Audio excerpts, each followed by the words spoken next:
Hey there, hunters, and welcome back to another Let's Talk About video where I discuss, kinda analyze, and sort of review other games that I've been playing.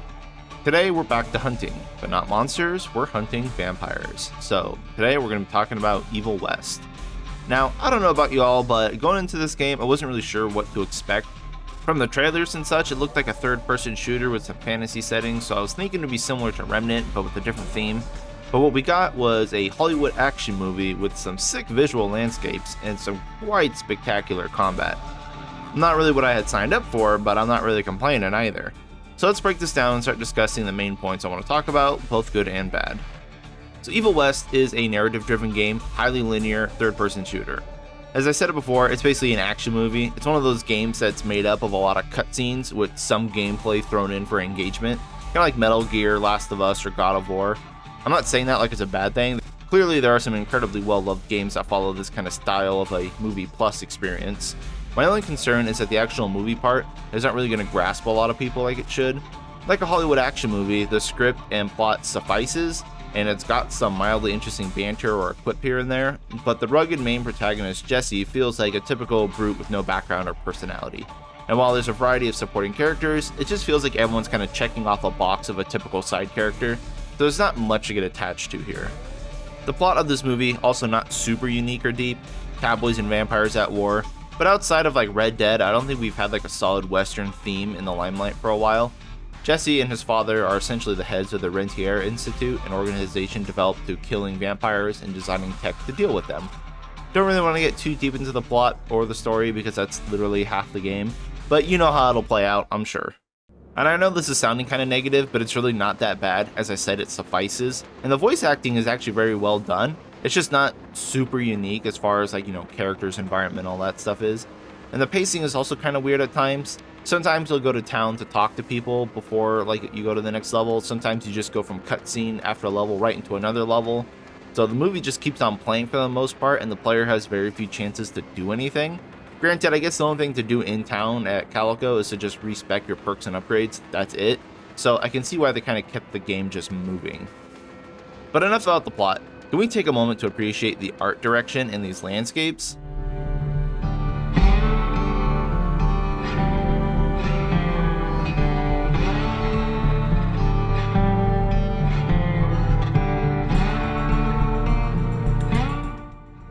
While Evil West isn't technically the best looking video game around, the art team did a great job on the lighting, the atmosphere, and the color palettes. While some areas can be a bit too saturated with no way of toning that down, Evil West level design, at least visually, just slaps. And I wish I could say more about it, but I think a picture is worth 1,000 words.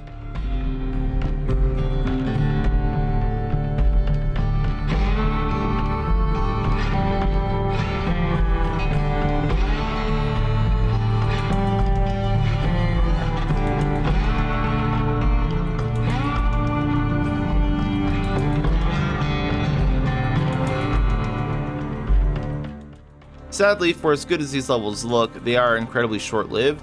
Maybe it was my fault for expecting a different type of game, but as I led with, Evil West is a very linear game. And I mean it, you just go straight, and that's pretty much it. Evil West is broken up into levels with no way of backtracking anywhere. Not only can you not replay levels until you've beaten the game, but you can't even backtrack in the levels, as there's plenty of places where you just hop over a ledge and there's no going back, ever. So if you miss something, you're out of luck. Good thing that the only pickups are money and the occasional perk, which does feel bad to miss because I missed a bunch and didn't realize it until I was near the end of the game, since they don't tell you what you've missed in the levels or where you get the perks that you're missing. But most of the upgrades and perks are along the path, so you actually get to experience and collect almost all of the game just by running straight. So tying this back into the level design and the art direction, while I do love the visuals, you kind of fly through each of the level and there's no real way to revisit anything, unfortunately, which is kind of a shame. In each of these levels, there are also these highly visible, hey, go here or touch this kind of markers to guide you, which unfortunately stand out a bit too much against the rest of the actual levels, so I kind of wish they weren't outlined as hard. It really breaks the mood for me for some reason, I just don't like seeing it. The other complaint I have about the level design is that I know exactly where and when every single fight is going to occur, because there are little arenas you have to drop in for every single fight, so you can see it a mile away. And so that kind of got a little tedious and uninspired. But that's pretty much all my complaints, which isn't much. What I won't complain about though is the actual gameplay. Evil West's gunplay and melee combat is fast, impactful, intense. So I played the game on hard, and man, it did not disappoint at all. It was challenging at times. Jesse is essentially a Doomslayer in the West, boasting a wide array of weapons that he has just strapped to his body. Every weapon feels weighty, it has excellent sound design, and just great player feedback, which a lot of shooter games these days just don't do right. Now on the topic of Doomslayer, Evil West does play very much similar to Doom. You always need to swap weapons and stuff, but rather than be limited on ammo and always have to constantly find more, each weapon has a cooldown based upon how strong it is. Pistols and rifles recharge very fast, allowing you to cycle through them basically indefinitely. Shotgun has a slightly longer cooldown per shot, and the big boys like Dynamite, the Gatling gun, and Flamethrower are all usable once or twice in a fight. These weapons can be upgraded throughout your gameplay to give them extra perks, bonus damages, and new features, which helps keep the games interesting and keep me wanting to collect more money and to try out more upgrades, which did feel nice. Combat flow in Evil West feels far more tense and rewarding than it should, because typically in games like this where you have like some of these more cinematic moves and combos or executions to finish off your enemies, your character tends to be immune to damage during the animations. That is not the case here. Enemies can interrupt you, and they will. For the most part, you're going to be rushed down by groups of enemies that you have to manage properly. Some enemies have, quick time events that you have to shoot very quickly, and the quick time events are quick. Like, they don't take 4 or 5 seconds, they take 2. Some enemies need to be parried, some need to be pulled to get them to stop moving, etc. Like, every enemy is unique and needs to be tackled in a certain way, and they do kind of have their own little patterns. But then they throw 12 at you and say, hey, good luck. And you die fast. At least here on hard, 2-3 hits, I was done. Paired with an incredibly fast movement speed, and it just all comes together to make every encounter feel like a deadly puzzle, and it was really fun to play. The boss fights, also incredibly well done for a game like this. Was not expecting much. All the bosses have multiple phases with many different attacks and patterns. It's not like, hey, there's a big HP sponge with 3 attacks. It's more like, hey, there's a big HP sponge with 4 attacks, but every 25% of its missing life, it's going to change up its attacks. So the fight can be long, but they also stay fresh as they go.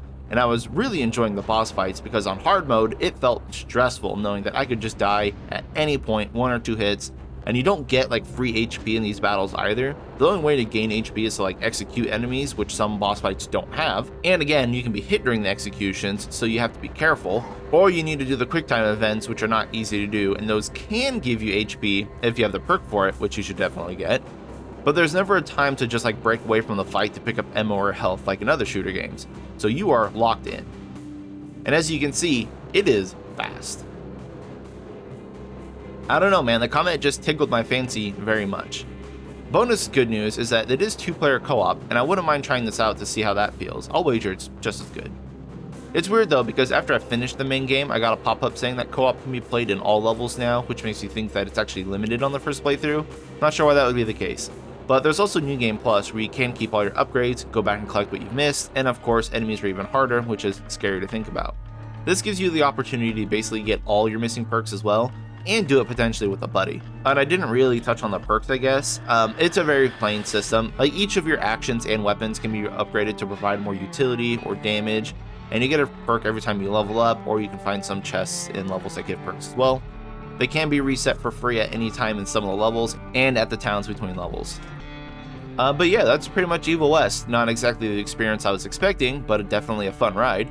The gunplay definitely propped up the weaker aspects like the level layout and the pretty obvious script, but it is a Wild West Doom that delivers on excellent gameplay and a passable movie at the same time. I enjoyed it, and I'd recommend it if you're looking for a good shooter that just fills the void for the time being.